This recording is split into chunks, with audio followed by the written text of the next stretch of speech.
Hello friends, நான் ஆரி work பண்ணுறதை பற்றி பார்க்கலாம் லாஸ்ட் வீடியோவில் சொல்லியிருந்தேன். இப்போ நம்ம பிகினர்ஸ் பேசிக்ஸ் நம்ம என்னென்னு பார்த்துடலாம். ஃபஸ்ட்டு இந்த ஆரி ஒர்க் பண்ணுறதுக்கு, அதாவது மகம் ஒர்க் பண்ணுறதுக்கு மெட்டீரியல்ஸ் என்னென்ன தேவை, பேசிக் மெட்டீரியல்ஸ் என்ன தேவைன்னு பார்த்துடலாம். இந்த மாதிரி நீடில்ஸ் நமக்கு தேவை. ஆரி ஒர்க் நீடில்ஸ் நீங்கள் லோக்கல் கடையில் கேட்டிங்கனாவே உங்களுக்கு கிடைக்கும். இந்த மாதிரி நிறைய ஷேப்பில் உங்களுக்கு கிடைக்கும். நான் ஒரு 4 தான் உங்களுக்கு காட்டியிருக்கேன். உங்களுக்கு நிறைய ஷேப்பில் கிடைக்கும். நீடில் சைஸ் லோக்கலில் எதுவும் நம்பர்லாம் எதுவும் இருக்காது. ஒரு சில பிராண்டட் ஐட்டம்ஸ், துளிப் பிராண்ட் அந்த மாதிரி கிடைக்கும். அதில் நீடிலோட சைஸ்லாம் இருக்கும். இந்த மகம் ஒர்க்கு எனக்கு என்னை பொறுத்த வரைக்கும் நீடில் சைஸ்லாம் எதுவும் தேவையில்லை, இம்பார்ட்டன்ஸ் கிடையாது.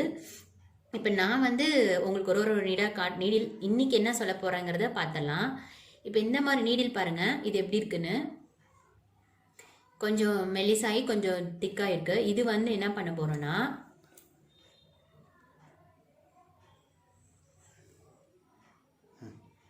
இப்போ பாருங்கள், இந்த நீடில் எதுக்கு யூஸ் ஆகும்னு நான் சொல்கிறேன்.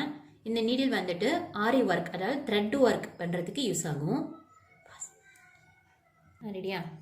இந்த மாதிரி த்ரெட் ஒர்க், த்ரெட் ஃபினிஷிங்காக இந்த நீடில் உங்களுக்கு யூஸ் ஆகும். இப்போது இந்த மாதிரி லென்த்தாக நம்ம நார்மல் நீடில்லாம் ஸ்டிச் பண்ணுறதுக்கு யூஸ் பண்ணுறோம் இல்லையா, மெல்லிசா லென்த்தாக, அந்த மாதிரி நீடில்லாம் எதுக்கு யூஸ் ஆகும்னா, இந்த மாதிரி ஜர்தோசி அதுக்கப்புறம் பீட் ஒர்க்ஸ் பண்ணுறதுக்கு அந்த மாதிரி நீடில் யூஸ் ஆகும். இந்த மாதிரி ஒர்க்கு நான் உங்களுக்கு பின்னாடி வர வீடியோஸில் சொல்கிறேன். இன்றைக்கி பேசிக்காக ஆரி ஒர்க் ஸ்டிச் எப்படி பண்ணுறது, அந்த ஸ்டிச் தெரிஞ்சுக்கிட்டிங்கன்னா மட்டும்தான் உங்களால் ஆரி ஒர்க் பண்ண முடியும். ஸோ ஆரி ஒர்க் ஸ்டிச் எப்படி பண்ணுறதுன்னு இன்றைக்கி பார்க்கலாம். ஒர்க் பேசிக்காக இப்போ தான் நான் கற்றுக்க போகிறேன், இப்போ தான் கையிலே எடுக்க போகிறேன் அப்படின்னிங்கன்னா, நீங்கள் பெட்டர் நம்ம நார்மலாக சீவிங் த்ரெட் இருக்கு இல்லையா, அந்த த்ரெட்டை டபுளாக போட்டு, சிங்கிளாக கூட போடலாம், கொஞ்சம் எடுக்கிறதுக்கு கஷ்டமாக இருந்ததுன்னா டபுளாக போட்டு கற்றுக்கலாம். ஃபஸ்ட்டு இதில் ப்ராக்டிஸ் பண்ணுங்கள். ஏன்னா எடுத்தோடனே நீங்கள் இந்த ஆரி த்ரெட்டில் பண்ணிங்கன்னா ஈஸியாக இருக்கும். ஆரி த்ரெட் உங்களுக்கு சில்கியாக இருக்கனால உங்களுக்கு வரத்துக்கு ரொம்ப ஈஸியாக இருக்கும். அதனால் அதுக்கப்புறம் சில்க் த்ரெட்டில் ட்ரை பண்ணிங்கன்னா உங்களுக்கு வரவே வராது, சிக்கு மாட்டிட்டு வரும். அதனால் ஃபஸ்ட்டு எப்போவுமே இந்த மாதிரி சீவிங் த்ரெட்டில் டபுளாக போட்டு பண்ணுங்கள். அப்படி சீவிங் த்ரெட்டில் இல்லைனாலும் சில்க் த்ரெட்டில் போட்டு ப்ராக்டிஸ் பண்ணுங்கள். எடுத்தோடனே ஆரி த்ரெட்டுக்கு போனீங்கன்னா உங்களுக்கு ரொம்ப டிஃபிகல்ட்டாக இருக்கும் ஸ்டிச்சஸ் போட்டு பழகிறதுக்கு. ஸோ எடுத்தோடனே பேசிக்காக இப்போ தான் கற்றுக்குறீங்கன்னா நீங்கள் சில்க் த்ரெட்டை டபுளாக போட்டு ஃபஸ்ட்டு ஸ்டிச் பண்ண கற்றுக்கோங்க. அது எப்படி பண்ணுறதுன்னு இப்போ பார்க்கலாம். இப்போது நார்மலாக நீங்கள் எந்த மாதிரி கிளாத் யூஸ் பண்ணணும், பேசிக்காக நீங்கள் பிகினர்ஸ் எந்த மாதிரி கிளாத் யூஸ் பண்ணுறீங்கன்னா, த்ரெட்டை பற்றி நான் சொல்லிட்டேன். அடுத்து கிளாத் பற்றி சொல்கிறேன். கிளாத் எடுத்தோடனே பிகினர்ஸ் லைனிங் கிளாத் வச்சு யூஸ் பண்ணுங்கள். ஏன்னா எடுத்தோடனே நீங்கள் சில்கோ இல்லை சில்க் காட்டனோ யூஸ் பண்ணிங்கன்னா உங்களுக்கு ஸ்டிச்சஸ் வராது, அப்புறம் உங்களுக்கு அந்த இன்ட்ரெஸ்ட்டே போயிடும். அதனால் எடுத்தோடனே லைனிங் கிளாத்தில் ப்ராக்டிஸ் பண்ணுங்கள். லைனிங் கிளாத்தில் ப்ராக்டிஸ் பண்ணி முடிச்சுட்டு அது உங்களுக்கு நல்லா வருதுன்னு உங்களுக்கு சாட்டிஸ்ஃபேக்ஷனாக இருந்ததுன்னா அதுக்கப்புறம் சில்க் காட்டனில் ட்ரை பண்ணுங்கள். சில்க் காட்டன்லேயும் உங்களுக்கு வந்துடுச்சுன்னா மூணாவதாக நீங்கள் எந்த சில்கோ இல்லை வேறு எந்த மெட்டீரியலான கிளாத்தில் வேணாலும் நீங்கள் ட்ரை பண்ணலாம். இப்போ ஆரி ஒர்க்கை பொறுத்த வரைக்கும் நீங்கள் எந்த மாதிரி கிளாத்லேயும் வேணாலுமே டிசைன்ஸ் போடலாம். இப்போ பிகினர்ஸ்க்காக லைனிங் கிளாத்தில் போடுறதுக்கு நான் சொல்லித்தரேன். இப்போ கிளாத்தில் டிசைன்ஸ் பண்ணுறதுக்காக இந்த மாதிரி கலர் பென்சில்ஸ் யூஸ் பண்ணிக்கோங்க. லைட் கலர்ஸ், அதாவது டார்க் கலர் கிளாத்துக்கு லைட் கலர்ஸ், அந்த மாதிரி ஆல்டர்னேட் கலர்ஸ் யூஸ் பண்ணி, கான்ட்ராஸ்ட் கலர் யூஸ் பண்ணி போட்டுக்கலாம். ஒரு ஸ்கேல் வச்சுட்டு நான் இந்த மாதிரி லைன் ட்ரா பண்ணியிருக்கேன். இப்போ ஸ்டிச் எப்படி பண்ணுறதுன்னு பார்க்கலாம். இப்போது இந்த மாதிரி சீவிங் த்ரெட்டில் பண்ணுறதுக்கு இந்த மாதிரி டபுள் த்ரெட் போட்டுக்கோங்க. டபுள் த்ரெட் போட்டுட்டு எண்டில் நாட் போட்டுக்கலாம்.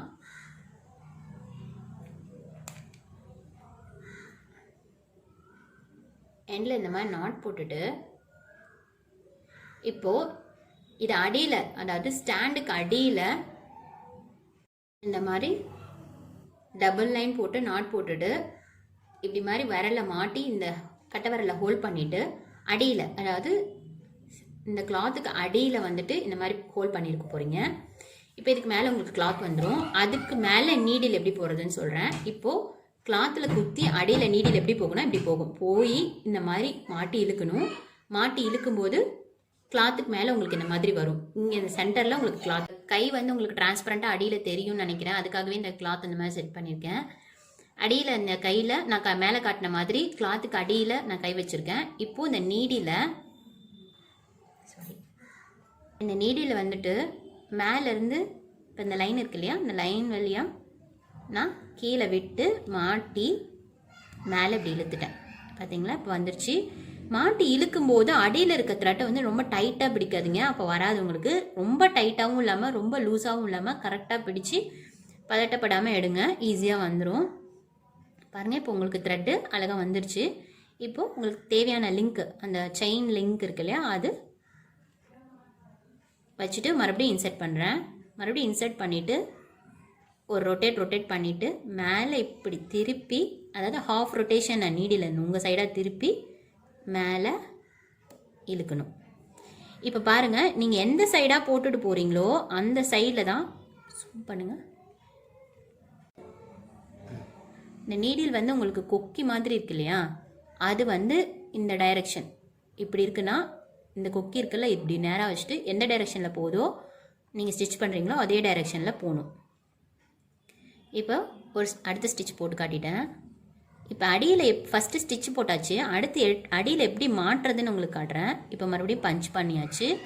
அடியில் ஒரு ரொட்டேட் பண்ணி ஹூக்கில் மாட்டி வெளியில் இழுக்கிறேன். வெளியே இழுக்கும்போது ஃபுல்லாக இழுத்துடக்கூடாது, அந்த ஜங்ஷன்லேயே இப்படி ஒரு ரொட்டேட் லைட்டாக செமி சர்க்கிளில் ரொட்டேட் பண்ணி மறுபடியும் திருப்பினீங்கன்னா உங்களுக்கு அடுத்த ஸ்டிச் வந்துடும். சரியா? இப்போ நல்லா கவனமாக கவனிங்க. நான் பஞ்ச் பண்ணிட்டேன். பஞ்ச் பண்ணிவிட்டு அடியில் வந்து ஹூக்கு மாட்டுற மாதிரி ஒரு ரொட்டேட் பண்ணிவிட்டு ஒரே ஒரு ரொட்டேட் தான் பண்ணோம். அது அடியில் உங்களுக்கு எப்படி பண்ணுறதுன்னு நான் காட்டுறேன். இப்போ மேலே ஹூக் இழுக்கும்போது இந்த டைரெக்ஷனில் போகணுன்னு உங்களுக்கு சொன்னேனியா, அந்த டைரெக்ஷனில் போயிட்டுருக்கிற நீடியில் வந்துட்டு இப்படி, அதாவது ஆன்டி கிளாக் வைஸாக ஒரு ஹாஃப் செமி சர்க்கிள் போட்டு அதே போகிற டைரெக்ஷன் ஆப்போசிட் டைரெக்ஷன் வர வரைக்கும் நீங்கள் ரொட்டேட் பண்ணணும். ரொட்டேட் பண்ணி மேலே இழுத்திங்கன்னா உங்களுக்கு ஸ்டிச் வந்துடும். பாருங்கள், இன்னொரு முறை போடுறேன், உங்களுக்காக லாங் ஸ்டிச் போட்டு காட்டுறேன். இப்படி பஞ்ச் பண்ணிவிட்டு அடியில் ஒரு ரொட்டேட், இந்த நீடில் வந்து போகிற டைரெக்ஷன்லேருந்து ஆப்போசிட் டைரெக்ஷனில் ரொட்டேட் பண்ணி திருப்பி டில்ட் பண்ணிவிட்டு மேலே இந்த மாதிரி விட்டு இப்படி இழுக்கணும். இழுத்திங்கன்னா உங்களுக்கு ஸ்டிச் வந்துருச்சு. இது ஃபஸ்ட் டைம் போடுறதுக்கு ரொம்ப கஷ்டமாக தான் இருக்கும், அதுக்காக வரலன்னு சொல்லி நினச்சி பதட்டப்பட்டு விட்டுறாதீங்க. ப்ராக்டிஸ் பண்ண உங்களுக்கு கண்டிப்பாக வந்துடும். இப்போ மேலே எப்படி பண்ணுறதுன்னு காட்டிட்டேன். இப்போ அடியில் வந்து அந்த ஹூக்கில் வந்து எப்படி த்ரெட்டை மாட்டுறதுன்னு காட்டுறேன். இப்போது நான் மேலேருந்து நீடியில் வந்து பஞ்ச் பண்ணி அடியில் காட்டிகிட்டு இருக்கேன் உங்களுக்கு. இப்போ இந்த த்ரெட்டை ஹோல்ட் பண்ணியிருக்க த்ரெட்டையும் காட்டுறேன். இதை வந்து டைட்டாக ஹோல்ட் பண்ணிக்காதீங்க, கொஞ்சம் லூஸாகவும் இல்லாமல் டைட்டாகவும் இல்லாமல் ஒரு ஈஸியாக அந்த மாதிரி ஹோல்ட் பண்ணிவிட்டு இந்த நீடியில் இப்படி ஒரு ரொட்டேட், ஒரே ஒரு ஹாஃப் சர்க்கிள் தான், சும்மா இப்படிலாம் போட்டுட்டு ரொட்டேட் பண்ணிங்கன்னா உங்களுக்கு வராது. இப்படி இருந்து ஒரு ரொட்டேட், அவ்வளோதான். அல்லது ஆப்போசிட் டைரெக்ஷன் வந்து இந்த anticlockwise or clockwise ஏதாவது ஒரு சைட்லேருந்து ஒரே ஒரு ரொட்டேஷன் கொடுத்து உங்களுக்கு எது சுலபமாக வருதோ அந்த மாதிரி ரொட்டேட் பண்ணிக்கோங்க. இந்த மாதிரி ஒரு ரொட்டேட் பண்ணிவிட்டு மேலே வந்து இழுத்திங்கன்னா அந்த ஹூக்கில் வந்து உங்கள் த்ரெட்டு மாட்டிக்கும். மேலே போயிட்டு நான் அதை உங்களுக்கு சொன்ன மாதிரி ஒரு செமி ரொட்டேட்டை நீடியில் விட்டு எடுத்திங்கன்னா வந்துடும். மறுபடியும் அகைன் பஞ்ச் பண்ணுறேன். பஞ்ச் பண்ணிவிட்டு ஒரு ரொட்டேட் பண்ணுறேன். அந்த நீடியில் மாட்டிச்சு த்ரெட்டு, மேலே எடுக்கிறேன். மேலே எடுத்துட்டு மறுபடியும் பஞ்ச் பண்ணுறேன். மறுபடியும் ஒரு ரொட்டேட் பண்ணிவிட்டு ரொட்டேட் பண்ணிட்டு த்ரெட்டை வந்து மேலே இழுத்துட்டேன். ஓகே, இப்போ வந்துட்டு இந்த ஹூக் வந்துட்டு நாட் போடுற வரைக்கும் நீங்கள் இப்படி தான் வச்சுருக்கணும். ஹூக்கை எடுத்துட்டிங்கன்னா அடியில் இருக்க த்ரெட்டை இழுக்கும்போது உங்களுக்கு இந்த மாதிரி நாட்டெல்லாம் பிரிஞ்சுக்கிட்டே வந்துடும். நீங்கள் ஏதாவது சப்போஸ் தப்பாக போட்டிங்கனாலும் உங்களுக்கு அடியிலேருந்து இப்படி இழுத்திங்கன்னா நாட்டெல்லாம் பிரிஞ்சு வந்துடும். ஸோ நீங்கள் அகெயின் வந்துட்டு எந்த மாதிரி உங்களுக்கு டிசைன்ஸ் வேணுமோ நீங்கள் கண்டினியூ பண்ணிக்கலாம். அதுக்காக தான் இந்த நீடில் எடுக்க வேணாம்னு நான் சொல்கிறேன், நாட் போடுற வரைக்கும். இப்போ நாட் எப்படி போடுறதுன்னு நான் உங்களுக்கு சொல்கிறேன். பிகினர்ஸ்க்கு வந்து ரொம்ப ஈஸியான மெத்தட் என்னென்னா, இந்த மாதிரி வெளியில் இழுக்கிறோம் இல்லையா, அதை கொஞ்சம் லென்த்தாக இழுத்துட்டு இந்த சென்டர் போர்ஷனை இந்த மாதிரி கட் பண்ணிக்கோங்க. கட் பண்ணிவிட்டு இப்போது இது ரெண்டு த்ரெட்டையும் வந்து ரெகுலராக நீங்கள் முடிச்சு போடுவீங்க இல்லையா, அந்த மாதிரி முடிச்சு போட்டுக்கலாம்.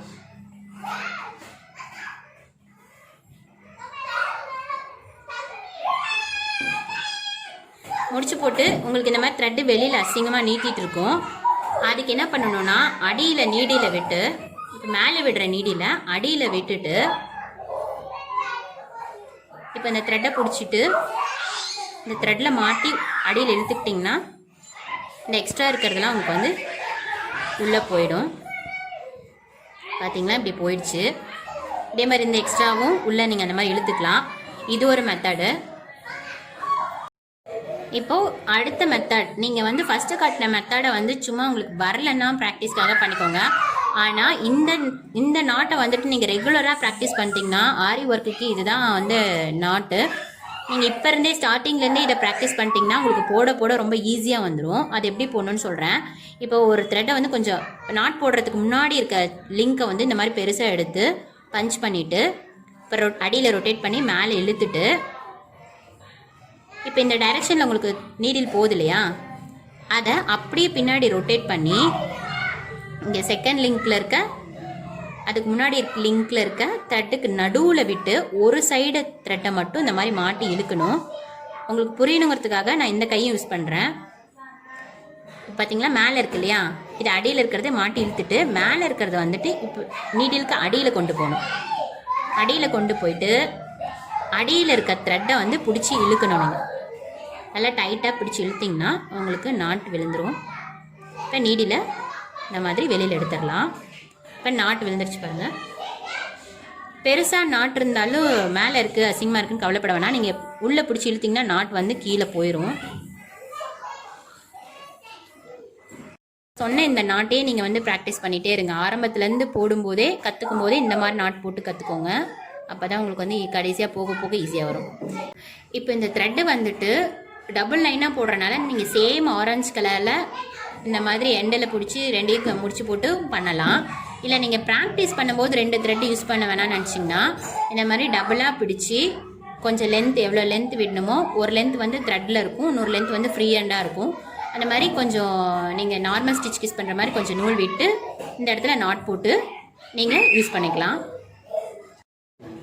இப்போது சில்க் த்ரெட்டில் நான் போடுறேன். அதே மாதிரி தான் அடியில் பஞ்ச் பண்ணி அடியில் இருக்க த்ரெட்டை மாட்டி இழுக்கணும். இந்த மாதிரி கொஞ்சம் லூஸாக விட்டு இழுத்திங்கன்னா தான் ஈஸியாக வரும். டைட்டாக பிடிக்காதீங்க. மேலே எடுத்தாச்சு, பஞ்ச் பண்ணுறேன், அடியில் ரொட்டேட் பண்ணுறேன், மேலே ரொட்டேட் பண்ணிவிட்டு இழுக்கிறேன். ஈஸியாக நான் நீடில் என்னோடய நீடில் போகிற மெத்தடை நீங்கள் வந்து கொஞ்சம் ஷார்ப்பாக கவனிச்சிங்கனாவே உங்களுக்கு புரிஞ்சிடும். பஞ்ச் பண்ணிவிட்டு மேலே எடுக்கிறேன். மேலே எடுத்துகிட்டு இந்த சைடு இப்படி ரொட்டேட் பண்ணுறேன். ரொட்டேட் பண்ணிவிட்டு இப்படி மாட்டி வெளியில் இழுக்கும்போது ஒரு ரொட்டேட் நார்மல் பொசிஷனுக்கு வந்துடுச்சு. இப்படி போயிட்டு மேலே இழுத்துட்டு மறுபடியும் இதே பொசிஷனுக்கு வந்துடுச்சு. இப்படி போயிட்டு மேலே த்ரெட்டை இழுத்துட்டு மறுபடியும் இதே பொசிஷனுக்கு வந்துட்டேன். மறுபடியும் பஞ்ச் பண்ணுறேன், அடியில் மாட்டுறேன், மேலே டில்ட் பண்ணி த்ரெட்டை வெளியில் எடுத்துட்டு மறுபடியும் அதே பொசிஷனுக்கு போயிடுச்சு. இதே மாதிரி தான் உங்களுக்கு வந்துட்டு சில்க் த்ரெட்டு, எம்ப்ராய்டரி த்ரெட்டு, எல்லா த்ரெட்டில் எந்த த்ரெட் யூஸ் பண்ணாலும் இதே மெத்தட் தான் உங்களுக்கு செயின் லிங்க் தான் பேசிக் வந்து ஆரி ஒர்க்குக்கு. இதை கற்றுக்கிட்டிங்கனாவே நீங்கள் வந்து ஜர்தோசி அதுக்கப்புறம் பீட்ஸ் ஒர்க்கு எல்லாமே ரொம்ப ஈஸியாக பண்ணிடலாம்.